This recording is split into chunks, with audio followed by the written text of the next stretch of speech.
دیکھیے ملازمت کے دوران آپ صرف اور صرف طبیعی حاجات کو آپ پورا کر سکتے ہیں اور فرائض کو پورا کر سکتے ہیں، سنن مؤکدہ کو آپ پورا کر سکتے ہیں اور واجبات کو آپ پورا کر سکتے ہیں۔ اس کے علاوہ آپ نفلی عبادات میں شریک نہیں ہو سکتے اور پرسنل جتنے بھی آپ کے کام ہیں ان کاموں کو آپ سر انجام نہیں دے سکتے۔ اس کی وجہ یہ ہے، اس کی وجہ سب سے بڑی یہ ہے کہ جب آپ کسی کے یہاں ملازمت اختیار کرتے ہیں اور جب آپ کہیں ڈیوٹی جوائن کرتے ہیں تو آپ کی حیثیت اجیر خاص کی ہوتی ہے،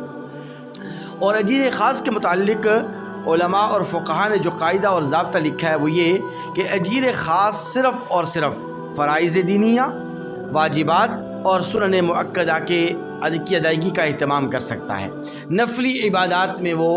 مصروف نہیں رہ سکتا، یعنی نفلی نماز ہو، ذکر و استغفار ہو، قرآن مجید وغیرہ کی تلاوت ہو، جتنے بھی نفلی عبادات ہیں ان نفلی عبادات میں بندہ مشغول نہیں ہو سکتا۔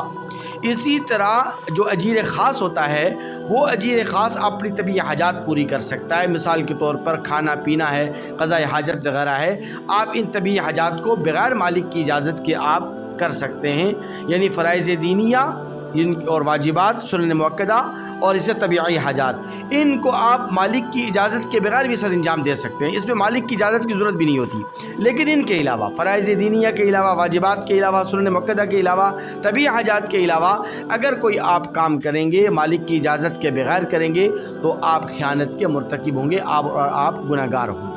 البتہ دو صورتیں ہیں کہ جن میں گنجائش موجود ہے۔ پہلی صورت یہ کہ مالک کی طرف سے آپ کو اجازت حاصل ہو جائے، یا آپ مالک سے اجازت طلب کر لیں کہ میں ڈیوٹی کے دوران، ملازمت کے دوران اتنے اوقات کے اندر میں نے اپنے کچھ پرسنل کام ہیں، میں نے ان کو سر انجام دینا ہے، یا میں نے نفلی عبادات کا اہتمام کرنا ہے، قرآن مجید کی تلاوت ہے یا ذکر و استغفار ہے، تسبیحات وظائف وغیرہ ہیں۔ اگر مالک آپ کو اجازت دے دیتا ہے، ادارے کا مالک جس ادارے کے اندر آپ ڈیوٹی کر رہے ہیں، ملازمت کر رہے ہیں، تو پھر کوئی حرج نہیں، کوئی قباحت نہیں۔ دوسری صورت یہ ہے کہ اگر آپ کے ان نفلی عبادات کی وجہ سے یا پھر یہ کہ آپ کے پرسنل کاموں کی وجہ سے آپ کی ڈیوٹی متاثر نہیں ہو رہی ہے اور جو ذمہ داری آپ کو دی گئی ہے اس